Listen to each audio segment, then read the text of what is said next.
Going from stereo to Atmos is, it sounds complicated, but it's really not. I mean, the main mix to me is always the stereo. I mean, that's the thing that most people are going to be listening to, I believe, now and in the future. And so I don't even get into the Atmos thing. I'm doing the stereo mix just like you would do a normal stereo mix. But while I'm doing it, at some point, once the mix starts getting together and starting to get decent, I start thinking about where I might place things.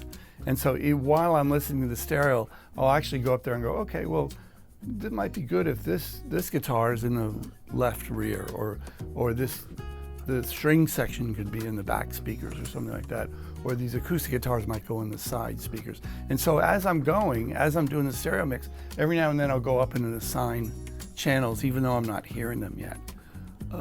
And then at some point, once I actually get a mix happening and I get it in the automation and I've done some rides and it's really starting to sound like a proper mix, then I'll actually switch the monitor over to the Atmos and then refine that. And the way I refine that is these small faders they're between the stereo mix, the output of the fader, and the Atmos mix. So they're like a trim from the stereo to the Atmos mix. And so I'll just go and make little fine adjustments. A lot of times you'll find there's more room in the back because there's less instruments, and so I can push something a little harder into the back. I'll usually have more effects.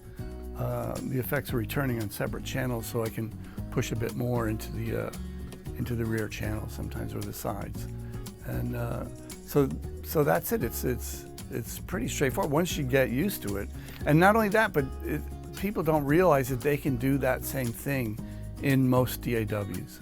I know I've done it in Pro Tools, and even though I don't really like mixing in the box because it gives me a headache, you can do it. I mean, you can set up a 7-1 bus and a 4-channel bus or something like that for the height speakers, and actually I think they actually have an Atmos type bus in there now. I'm not sure, but you can set that up as an aux send, and so you put all your aux faders at 0 unity gain, just like this.